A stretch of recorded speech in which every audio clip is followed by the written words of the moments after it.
Advocate Indrani ma'am, West Bengal law একাডেমির rector এবং director. আজকে আমরা যে বিষয় নিয়ে এই ভিডিওতে আলোচনা করব সেটি হচ্ছে ক্যালকাটা ইউনিভার্সিটি ল এন্ট্রান্স এর জন্য কিভাবে স্টুডেন্টদেরকে প্রিপারেশন নিতে হবে, অর্থাৎ যারা অলরেডি প্রিপারেশন নেওয়া শুরু করে দিয়েছো তারা এখন কি কি নিজেদের প্রিপারেশনের মধ্যে আপডেটেড করবে, বা যারা এখনো প্রিপারেশন নাওনি মনে করছো এইচএস এক্সামিনেশনের পরে প্রিপারেশনটা নেওয়া শুরু করবে, তাদের দিক থেকে কি কি পদ্ধতি, কি কি সায়েন্টিফিক পদ্ধতি তোমাদেরকে অ্যাপ্লাই করতে হবে ল এন্ট্রান্স এক্সামিনেশনে প্রিপারেশনের জন্য। চলো সেই বিষয় নিয়ে আজকে আমরা ডিসকাস করব।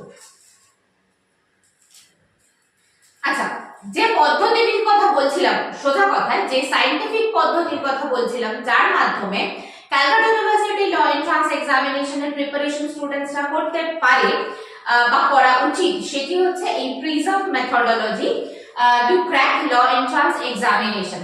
এই সম্পর্কে ডিটেইলসে আলোচনার আগে একটু জাস্ট দু একটা ছোট ছোট ইনফরমেশন বলে রাখি। বর্তমানে আমি দাঁড়িয়ে আছি আমাদের টলিগঞ্জ ব্রাঞ্চে, অর্থাৎ নেতাজি মেট্রো স্টেশনের ঠিক উল্টো দিকে যে ব্রাঞ্চ আছে ওয়েস্ট বেঙ্গল ল একাডেমি, সেখানে। এছাড়াও ওয়েস্ট বেঙ্গল ল একাডেমির বাকি সমস্ত ব্রাঞ্চেস যেমন গড়িয়া, শিয়ালদা, কোন্নগর, মৌরিগ্রাম, টলিগঞ্জ এবং কল্যাণী, সবকটা ব্রাঞ্চে কিন্তু ওয়েস্ট বেঙ্গল ল একাডেমিতে law entrance preparation Calcutta University as well as Bardhaman ইউনিভার্সিটির প্রিপারেশন ক্লাস স্টার্ট হয়ে গেছে। কোন পদ্ধতি অ্যাপ্লাই করে? ইয়েস, এই পদ্ধতি অ্যাপ্লাই করে, যেটি হচ্ছে প্রিজম মেথডোলজি।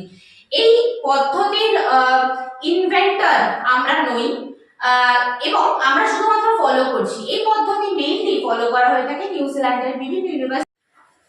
তো চলে এসো আমরা এবার জেনে নিই এই প্রিজম মেথডোলজি, যার মাধ্যমে ল এন্ট্রান্স এক্সামিনেশন স্টুডেন্টরা ক্র্যাক করতে পারে, এই বিষয়টি আসলে কি সেটা সম্পর্কে জানতে। তার আগে বলে রাখি, প্রিজম মেথডোলজি এটি কিন্তু ওয়েস্ট বেঙ্গল ল একাডেমির ইনভেনশন করেছে এরকমটা নয়। তাহলে কোথা থেকে আমরা পাচ্ছি? নিউজিল্যান্ডের বিভিন্ন এডুকেশনিস্ট যারা রয়েছে, যারা পড়াশোনা কিভাবে করা উচিত স্টুডেন্টদেরকে সেই বিষয় নিয়ে গাইড করে থাকেন, তাদের দিক থেকে এই পদ্ধতি তারা তাদের এডুকেশন সিস্টেমের মধ্যে ইমপ্লিমেন্ট করেন। কেন ইমপ্লিমেন্ট করেন? তার কারণ অনেকগুলো রয়েছে। কারণ আমাদের এখানে পড়াশোনার যে স্ট্রাকচার মানে এডুকেশন সিস্টেম, আবার যে ফার্স্ট ওয়ার্ল্ড কান্ট্রিজ গুলো রয়েছে সেইখানে যেমন এডুকেশন সিস্টেম, ইভ্যালুয়েশন সিস্টেম দুটো কিন্তু সিমিলার নয়। কেন? কারণ আমি ধরলাম এখানে যেমন ভাবে পড়াশোনা করা হয়, কিভাবে তুমি পরীক্ষার জন্য কতগুলো কোয়েশ্চেন্স মুখস্থ করে গেলে, পরীক্ষায় সেই কোয়েশ্চেন্স আসলো, তুমি গিয়ে সেই কোয়েশ্চেন্সের অ্যানসার লিখে আসলে, ব্যাস গল্প শেষ। সেই অনুযায়ী তোমার নলেজকে ইভ্যালুয়েট করা হচ্ছে। কিন্তু এই সমস্ত নিউজিল্যান্ড সহ বা অন্যান্য এডুকেশনিস্ট যারা, তারা মনে করেন যে না, এইভাবে স্টুডেন্টই হয়তো পরীক্ষায় পাস করে যাচ্ছে, কেউ কেউ ভালো রেজাল্ট করছে, কেউ মিডিওকার হয়ে থেকে যাচ্ছে, কিন্তু সঠিকভাবে পড়াশোনাকে বুঝে পড়া, অ্যাপ্লাই করা এবং সাকসেস পাওয়া, এইটার জন্য দরকার হচ্ছে কিছু সায়েন্টিফিক পদ্ধতি। যে সায়েন্টিফিক পদ্ধতির মাধ্যমে টিচাররা মনে করেন যে একটা আমি স্টুডেন্টকে যাচাই করে নিচ্ছি যে সে কতটা পরিমাণে সাবজেক্টটা বুঝতে পারলো এবং সেটাকে অ্যাপ্লাই করতে পারলো। সেই মেথডটা নিয়ে আজকে আমি এই প্রিজম মেথডোলজিকে ডিসকাস করব। আচ্ছা,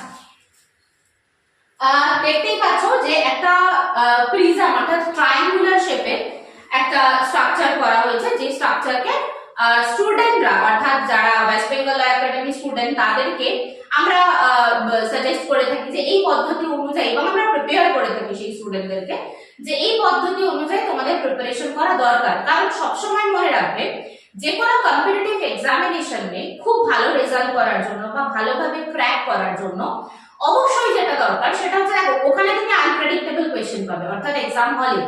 কারণ কোন কোয়েশ্চেন মানে কোথা থেকে কোন কোয়েশ্চেন কিভাবে দেবে ইউনিভার্সিটির পক্ষ থেকে সেটা কেউ জানে না। তো তোমাকে সেই আনপ্রেডিক্টেবল কোয়েশ্চেনস গুলোতে সিক্সার হাঁকানোর জন্য রেডি থাকতে হবে, সোজা কথা। তো দ্যাটস ওয়াই এই পদ্ধতিকে ফলো করানো হয়ে থাকে ওয়েস্ট বেঙ্গল ল একাডেমির বিভিন্ন মানে সমস্ত স্টুডেন্টস এন্ট্রান্স এক্সামিনেশনের জন্য যারা প্রিপারেশন নিয়ে থাকে তাদের সকলের উদ্দেশ্যে। কি মেথড? দেখো, প্রথমেই যেটা রয়েছে সেটা হচ্ছে রিড দ্য ফুল সিলেবাস। এই সূত্রে বলে রাখি, সিলেবাস সংক্রান্ত বিষয়ে ওয়েস্ট বেঙ্গল ল একাডেমির ইউটিউব চ্যানেল এবং ওয়েস্ট বেঙ্গল ল একাডেমির ফেসবুক গ্রুপ, তো এই দুটো জায়গাতেই জাস্ট এর আগের ভিডিওটাই ইন ডিটেইলসে ক্যালকাটা ইউনিভার্সিটি ল এন্ট্রান্স এক্সামিনেশনের সিলেবাস স্ট্রাকচারকে ইন ডিটেইলসে স্টেপ বাই স্টেপ আমি ডিসকাস করেছি যে কোন সাবজেক্ট থেকে কি কি টপিকের উপর বেস করে তোমাকে ডিসকাশন বা পড়তে হবে। তো প্রথমে তোমার কাজ হচ্ছে সেই পুরো সিলেবাসটাকে পড়া। আচ্ছা, পুরো সিলেবাসটা রিড করার পরে এবার চলে এসো কেমন ভাবে পুরো সিলেবাসটা পড়তে হবে। সাপোজ তুমি ইংলিশ পড়ছো বা আমি ধরলাম ইন্ডিয়ান কনস্টিটিউশন পড়ছো, তাহলে তোমাদের কাজ হবে ইন্ডিয়ান কনস্টিটিউশনের টোটাল কন্টেন্টটাকে ভালো করে রিড করা। যেমন প্রথমে প্রিয়াম্বল রয়েছে, প্রিয়াম্বলের ইচ এন্ড এভরিথিং তোমাকে আগে জানতে হবে। যেমন ভাবে বইতে থাকে না একটা চ্যাপ্টার বেস্ট ওয়েটিং, তো সেরকম চ্যাপ্টারটাকে আগে ভালো করে জানতে হবে। তারপরে ধরো রয়েছে ফান্ডামেন্টাল রাইটস রয়েছে, ফান্ডামেন্টাল ডিউটিস রয়েছে, directive principles of state policies রয়েছে। তো এই প্রত্যেকটা আলাদা আলাদা যে চ্যাপ্টারস গুলো রয়েছে, তোমাদের কাজ হবে এই প্রত্যেকটা চ্যাপ্টারের কন্টেন্টটাকে ভালো করে আগে রিড করে নেওয়া, ভালো করে মাথায় ঢোকানো যে কি বলতে চেয়েছে, প্রিয়াম্বলটা কি আসলে। আচ্ছা, তারপরে আমরা চলে আসি হচ্ছে 10 to 10 কোয়েশ্চেন্স মেথড। এই ক্ষেত্রে আমি একটু বলবো এই কোয়েশ্চেন মেথড বলতে কি বোঝানো হয়ে থাকে বা এই কোয়েশ্চেন্স এর বিষয়টা কি। ফার্স্ট দেখো, বিভিন্ন ল কোচিং গুলোতে বা অনেক ল কোচিং গুলোতে এটা করানো হয়, ধরো স্টুডেন্ট গেল পড়তে ল এন্ট্রান্সের প্রিপারেশন নিতে, তো টিচার ধরলাম 5টা কোয়েশ্চেন বোর্ডে লিখে দিলেন যে এই 5টা কোয়েশ্চেন এমসিকিউ কোয়েশ্চেন এবং তার হচ্ছে এটা অ্যানসার, চল এগুলো লিখে নে। আচ্ছা, আবার অনেক সময় এরকম হয় যে পিডিএফ ফাইল দিয়ে দেওয়া হলো 50টা কোয়েশ্চেন, আর মানে 50টা কোয়েশ্চেন তার 50টা অ্যানসার ছোট ছোট করে পিডিএফ ফাইল দিয়ে দেওয়া হলো, চলো এটা প্রিন্ট আউট করে তোমরা পড়তে লাগো। তুমি আমার একটা কথা বলো, আই মিন তোমরা আমার একটা কথা বলো যে আমাদের হিউম্যান ব্রেনের পক্ষে তুমি ম্যাক্সিমাম কতগুলো এরকম এমসিকিউ কোয়েশ্চেনসকে মনে রাখতে পারবে যদি না তোমার কাছে কন্টেন্টসটা ক্লিয়ার থাকে? পসিবল কি খুব বেশি কোয়েশ্চেনকে মনে রাখা? কারণ তোমার কাছে কিন্তু একটা সাবজেক্ট নয়, রয়েছে 5টা সাবজেক্ট। ইভেন যেগুলো রিজনিং পেপার রয়েছে সেটা কিন্তু তোমার কাছে কোনো মুখস্থ করার অপশন নেই, ম্যাথসে যে রয়েছে মুখস্থ করার কোনো অপশন নেই, তখন কি করবে? দ্যাটস ওয়াই আগে কন্টেন্টসটাকে ডিসকাস করতে হবে, মানে টোটাল বিষয়টাকে যে এই চ্যাপ্টারটা কি বলতে চাইছে, হয়ে গেল। তারপরে 10 to 10 কোয়েশ্চেন্স মেথডের মাধ্যমে কি করা হয়, আমরা আমাদের স্টুডেন্টকে বলি যে তুমি এই যে কন্টেন্টটা পড়ানো হলো, বোঝানো হলো ক্লাসে, এই কন্টেন্টের উপর বেস করে এই তুমি 10টা কোয়েশ্চেন ফ্রেম করবে এবং 10টা কোয়েশ্চেনের অ্যানসার লিখবে। নেক্সট ক্লাসে আসার পরে তুমি ওই 10টা কোয়েশ্চেন টিচারকে পাঠাচ্ছ বা দেখাচ্ছ যে ম্যাম দেখুন আমি এই 10টা কোয়েশ্চেন ফ্রেম করেছি। টিচার ইভ্যালুয়েট করবে যে সত্যি ওগুলো আদৌ কোয়েশ্চেন্স কিনা, কারণ অনেক সময় দেখা যায় যে যেগুলো হয়তো সেরকম কোনো মানে একটা কোয়েশ্চেন ফ্রেম করলো তার অ্যানসার হচ্ছে বিরাট বড়, তো ওইটা তো এমসিকিউ কোয়েশ্চেন্স নয়, মানে আদৌ সেই কোয়েশ্চেন যেটা তুমি ফ্রেম করেছো সেটা আদৌ কতটা ভ্যালিড কোয়েশ্চেন সেটা যাচাই করে নিচ্ছেন বা সেটা ইভ্যালুয়েট করছে টিচাররা, দ্যাট মিন্স আমরা। তারপরে সেই কোয়েশ্চেন্স গুলো দেখার পরে এক্সট্রা যা যা কোয়েশ্চেন্স গুলো থাকছে অর্থাৎ টিচারদের আমরা মনে করছি যে না এগুলোর মধ্যে থেকে এই ধরনের কিছু টেকনিক্যাল কোয়েশ্চেন আসতে পারে, তো সেই রকম টেকনিক্যাল 10টা কোয়েশ্চেন আমরা স্টুডেন্টদেরকে বলে দিচ্ছি যে এই কোয়েশ্চেন্স গুলো কিন্তু আসতে পারে, নোট ডাউন করে নাও। হলো, তাহলে কি হলো, তুমি টোটাল সিলেবাস বললে, তারপরে বেস করে টোটাল কোয়েশ্চেন্স গুলোকে দেখলে যে এরকম এরকম এমসিকিউ কোয়েশ্চেন এই কন্টেন্ট থেকে আসতে পারে। এরপরে আমরা চলে আসি হচ্ছে টেস্ট সিরিজ। তোমার পুরোটা পড়া কমপ্লিট, এরপরে দেখতে হবে যে তুমি নিজে কতটা পড়ে মনে রাখতে পেরেছো বা নিজে কতটা পড়ে বুঝতে পেরেছো। সেই মনে রাখা এবং বোঝার বিষয়টা হচ্ছে এই টেস্ট সিরিজের মধ্যে রয়েছে। এর আন্ডারে রয়েছে model question, sample questions, model questions এবং স্যাম্পল কোয়েশ্চেন্স। আগে আমি একটা এই জিনিসটা ক্লিয়ার করে দিই, সেটা হচ্ছে দেখবে এটা এই বইটা আমি জাস্ট দেখাচ্ছি, জানি না কত ভালো করে দেখা যাচ্ছে। এই বইটার মাধ্যমে যেটা মাস্টার অফ ল এন্ট্রান্স আমার অর্থাৎ অ্যাডভোকেট ইন্দ্রাণী ম্যাম এবং বহু স্যার এসএনজি স্যার তার লেখা এবং NM Roy Chowdhury and company দ্বারা এবং এই বইটি পাবলিকেশন করেছেন NM Roy Chowdhury and company.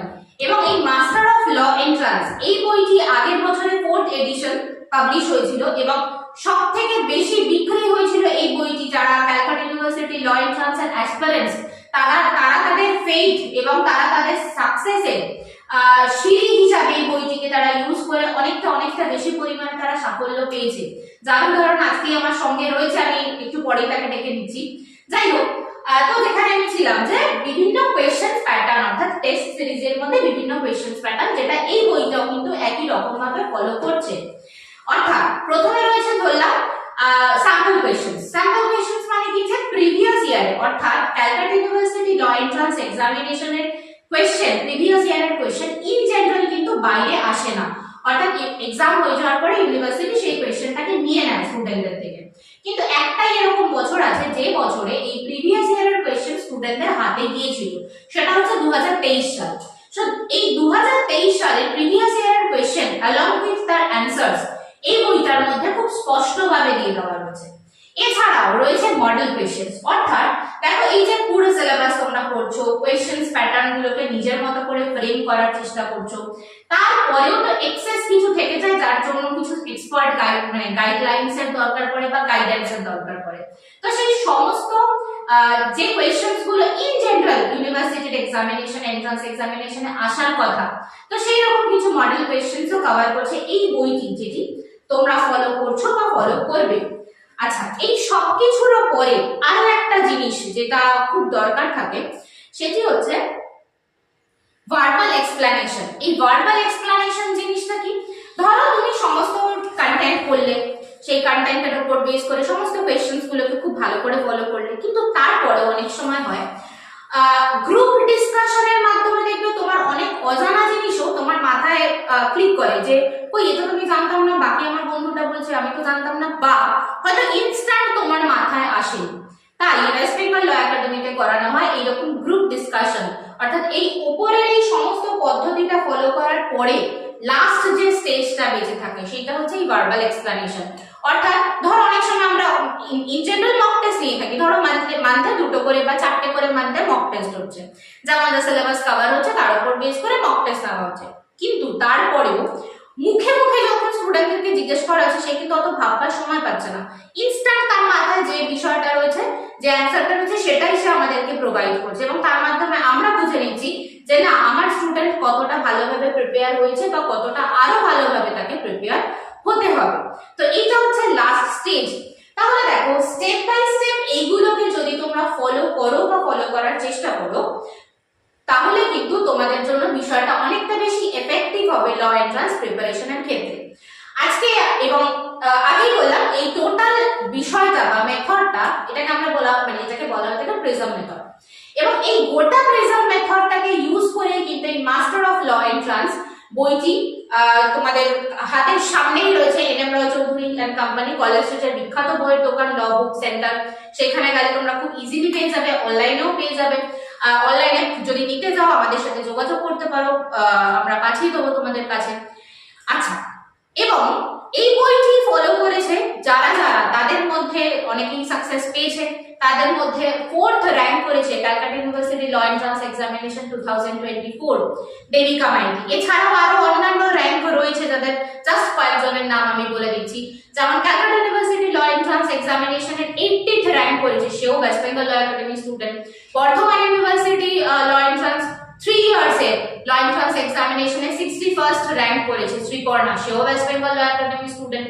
এবং বর্ধমান ইউনিভার্সিটি 5 ইয়ার্স এর 4th র্যাঙ্ক করেছে ল এন্ট্রান্স এক্সামিনেশনে, সেও কিন্তু সোহিনী, তো সেও কিন্তু West Bengal law academy students. এবং আজকে আমাদের সাথে এতজনকে তো পাবো না একসাথে, তো আমি আজকে আমাদের সাথে দেবিকা মাইতিকে পেয়েছি, যে Calcutta University law entrance examination 2024 সেখানে 4th র্যাঙ্ক করেছে। তো চলো আমি দেবিকাকে একটু ডেকে নেবো, জাস্ট 2-1টা প্রশ্ন তার থেকে জানার জন্য। তো দেখতেই পাচ্ছেন আজকে আমার সাথে রয়েছে Debika Maiti, Calcutta University law entrance examination 2024, তো সেইখানে 4th র্যাঙ্ক করেছে দেবিকা, তাকে আজকে আমরা আমাদের সাথে পেয়েছি। তো দেবিকা, আমার যে কারণে তোমাকে এখানে আসতে বলা বা তুমি এখানে এসছো, সেটি ওই প্রিজম মেথডোলজি তুমি আদৌ কিভাবে ফলো করেছো, বা সোজা কথা বলতে তুমি কোন মেথড ফলো করে বা কোন স্ট্র্যাটেজি ফলো করে একটা এত বড় competitive exam Calcutta University law entrance examination, সেখানে তুমি এত ভালো র্যাঙ্ক করেছো, কোন মেথড ফলো করে, কোন স্ট্র্যাটেজি, কোন পার্সোনাল স্ট্র্যাটেজি বা কিছু, সেই সম্পর্কে আমি তোমার থেকে জানতে চাইছি না। কেন জানতে চাইছি না? তার কারণ হচ্ছে নর্মাল বিষয় হলো যে যখন কেউ তোমাকে গাইড করছেন, অর্থাৎ কোনো টিচার তোমাদেরকে গাইড করছেন, অবভিয়াসলি তুমি সেই টিচারের দেখানো পথেই হাঁটবে, এটাই খুব স্বাভাবিক। তো এই বিষয় নিয়ে আমি কোনো কথা বলছি না, কিন্তু আমার প্রশ্ন মেইনলি তোমার কাছে, সেটা হচ্ছে এই প্রিজম মেথডোলজি তুমি যেটা ফলো করেছো, করে ক্যালকাটা ইউনিভার্সিটি এন্ট্রান্স এক্সামিনেশনে বসেছো, তো এই মেথডটা তোমাকে প্রিপারেশন নিতে, তোমার স্টাডি টাইমে প্রিপারেশন নিতে কতটা হেল্প করেছে? আমাদের যেটা সিলেবাস এন্ট্রান্সে সেটা মেইনলি 9, 10, 11, 12, তো 11, 12 হায়ার সেকেন্ডারি দিয়ে আসার পর 9, 10 এর সিলেবাস পুরোটা মনে রাখাটা আমার পক্ষে সম্ভব ছিল না। তো এই প্রিজম মেথড যেভাবে ছিল রিড দ্য ফুল সিলেবাস, তো সেম ভাবে আমরা পুরোনো সিলেবাস গুলোকে পুরোটা পড়েছি, পুরোটা পড়ে পুরোটাকে আমরা আবার রিকালেক্ট করেছি। তারপর হচ্ছে আমরা ওই পুরো সিলেবাসটাকে কমপ্লিট করে দেওয়ার পর তারপর 10 আউট অফ 10 টু 10 কোশ্চেন যেভাবে আছে মেথডসে, তো সেভাবে আমরা নিজে থেকে সেগুলো পড়ে 10টা কোশ্চেন করেছি এবং আপনাদের কাছ থেকে আমরা 10টা কোশ্চেন পেয়েছি। তো আমরা নতুন নতুন কোশ্চেন আরো জানতে পেরেছি। আচ্ছা, এই নতুন কোয়েশ্চেন সম্পর্কে বলে রাখি, যেটা মানে যেটা এখানে মেইন জিনিস, সেটা হচ্ছে ধরো তোমরা 10টা কোয়েশ্চেন রেডি করলে তোমাদের মতো করে।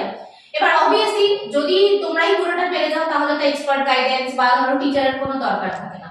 তো সেই 10টা তোমাদের তৈরি করা 10টা কোয়েশ্চেন সেটা আদৌ কোয়েশ্চেন কিনা, মানে ভ্যালিড কোয়েশ্চেন্স কিনা, বা এন্ট্রান্স এক্সামিনেশনে কিন্তু শুধুমাত্র গদে বাঁধা 5টা কোয়েশ্চেন দিয়ে দিল ওই সাবজেক্ট থেকে, যেমন অন্যান্য পরীক্ষাগুলোতেও আসে বা কিছু, তো সেইটা কিন্তু আসে না। অর্থাৎ গদে বাঁধা কোয়েশ্চেন আসে না, অনেক ট্রিকি কোয়েশ্চেন আসে। অর্থাৎ একটা সাবজেক্ট থেকে ডিফারেন্ট অ্যাঙ্গেলে কোয়েশ্চেন আসে। তো তোমাদেরকে এই 10টা, এই যে তুমি বললে 10টা আপনারা নতুন কোয়েশ্চেন দেন, বেসিক্যালি কোয়েশ্চেনটা নতুন নয়, কোয়েশ্চেনটা হচ্ছে একটু ট্রিকি হয়, কিছু টেকনিক্যাল কোয়েশ্চেন তোমাদেরকে শেখানো হয় যে এই কোয়েশ্চেনসকে যদি ঘুরিয়ে দেয় ইউনিভার্সিটি তাহলে ঠিক এই অ্যাঙ্গেলে ঘুরিয়ে দিতে পারে, সেটা তোমাদেরকে মাথায় রাখতে হবে। তো ওটা নতুন কোনো বিষয় না, বাট হ্যাঁ ওই বললাম যেটা বলা হয় এক্সপার্ট গাইডেন্স, ওই জায়গাটা এখানে ফলো করা হয়। যাই হোক, আচ্ছা তারপরে কি করেছে আবার এই 10 টু 10 কোশ্চেন করার পর আমরা এক্সামের ধরুন 1 মাস আগে থেকে আমরা প্রচুর পরিমাণে মক টেস্ট দিয়েছি, যেটা মাসে 4টে 2টো করে হতো, সেই মক টেস্ট দিয়েছি, তাতে আমাদের সেই কোশ্চেন গুলোকে জানতে পেরেছি। এবং সেই কোশ্চেন থেকে কিছু কোশ্চেন কমনও আসে, আবার কিছু কোশ্চেন আনকমনও আসে, কিন্তু সেটা আমাদের ওই পড়াশোনা মানে সিলেবাসের মধ্যেই থাকে। মানে যেহেতু তুমি উপরে স্ট্রাকচার গুলো ফলো করতে পেরেছো, তাই তুমি সেই কোয়েশ্চেন্স গুলো অ্যাটেন্ড করতে পারছো। এবার এখানে আমি একটা বলে রাখি তোমাদের উদ্দেশ্যে, অর্থাৎ যারা প্র্যাকটিস করছো বা যারা পড়াশোনা করছো বা করবে ক্যালকাটা ইউনিভার্সিটি ল এন্ট্রান্সে, দেখো প্রিজমের স্ট্রাকচারটা একটু দেখো। একদম উপরের দিকটা হচ্ছে ট্রায়াঙ্গেল শেপ, অর্থাৎ একদম ছোট ফরম্যাটে রয়েছে।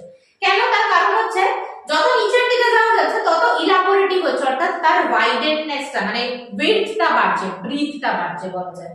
তার মানে শুরুর দিকে তোমাকে সিলেবাস পড়তে হচ্ছে, যে যা যা আছে তুমি আগে পুরোটা পড়ো, তারপরে কোয়েশ্চেন ফরম্যাটে চলে এসো যে এটা থেকে কেমন কেমন কোয়েশ্চেন আসতে পারে, একটু ইন্টারপ্রিটেটিভ হলো, তারপরে চলে এসো আরো ইন্টারপ্রিটেটিভ পজিশনে, যেখানে থাকছে মডেল কোয়েশ্চেন, যেখানে থাকছে স্যাম্পল কোয়েশ্চেন, যেখানে থাকছে গ্রুপ ডিসকাশন। এই যে বললো দেবিকা যে আমরা মক টেস্ট দিয়েছি, মক টেস্টে এমন এমন কোয়েশ্চেন্স গুলো থাকে যেগুলো হয়তো আগে দেখিনি কখনো। কেন? কারণ ওগুলো টেকনিক্যাল কোয়েশ্চেন। দিতেও পারে ইউনিভার্সিটি এরকম কিছু টেকনিক্যাল কোয়েশ্চেন। ধরো ইউনিভার্সিটি 100টা কোয়েশ্চেন দিল, এমসিকিউ কোয়েশ্চেন, 100টার মধ্যে 40 মার্কসের কোয়েশ্চেন, অর্থাৎ 40টা কোয়েশ্চেন খুব ইজি জল ভাত, কিন্তু হতেও তো পারে যে বাকি 60 কোয়েশ্চেনটা ওই একটু ঘুরিয়ে পেঁচিয়ে দিল, যেটা শুধুমাত্র যারা এই উপরের স্ট্রাকচারটা ফলো করে আসছে একমাত্র শুধু তাদের পক্ষেই অ্যাটেন্ড করা পসিবল হবে। ঠিক যে কারণে বলে না গুগলি দিয়ে দিলাম, তো ওই গুগলিটা তারাই অ্যাটেন্ড করতে পারবে যাদের মাথায় বুদ্ধি আছে। তো সেই বুদ্ধিটাকে খুঁড়ে বার করা একমাত্র পসিবল যদি তুমি এই কন্টেন্ট বেসিসে পড়াশোনা করো। শুধু যদি ওই বোর্ডে 50টা কোয়েশ্চেন লিখে দিলাম, দেখো বাবা প্রিভিয়াস ইয়ারে এইরকম কোয়েশ্চেন্স গুলো এসছে, তুমি শুধু এই প্রিভিয়াস ইয়ারের এইরকম কোয়েশ্চেন প্যাটার্নটাকেই ফলো করে যাও, ব্যাস চোখ বন্ধ করে ফলো করে যাও, আর কিচ্ছু দরকার নেই, খুব বিপদে পড়তে চলেছো তুমি। কারণ যে কোনো কম্পিটিটিভ এক্সামিনেশন আমি আগেই বলেছি যে প্রেডিক্টেবল কোয়েশ্চেন পাবে, এটা আশা করে তুমি যেও না। যাই হোক, মোটামুটি আর কিছু বলবে দেবিকা? আচ্ছা, দেবিকা বর্তমানে 4th র্যাঙ্ক করে যোগেশের যোগেশ চন্দ্র চৌধুরী ল কলেজে ফার্স্ট সেমিস্টারে পড়ছে, ওয়েস্ট বেঙ্গল ল একাডেমিতেই আছে। যাই হোক, তো মোটামুটি মেথড, সেই মেথডের অ্যাপ্লিকেশন এবং স্টুডেন্ট সেই মেথডকে অ্যাপ্লাই করে কতটা পরিমাণে তার উপকারিতা পেয়েছে বা কিছু, সেই বিষয় নিয়ে আজকে আশা করি এই ভিডিওর মাধ্যমে আমি ক্ল্যারিফাই করতে পারলাম। আজকের জন্য এই ভিডিওটি এই পর্যন্তই রাখছি। যদি কেউ মনে করো ওয়েস্ট বেঙ্গল ল একাডেমির গাইডেন্স তোমাদের স্টাডি লাইফকে বা তোমাদের প্রিপারেশনের মেথডকে অনেকটা বেশি আপলিফট করতে পারবে, তাহলে আমি অফিশিয়াল ফোন নাম্বার বলে দিচ্ছি, কন্ট্যাক্ট করে নিও 6291017946। Thank you.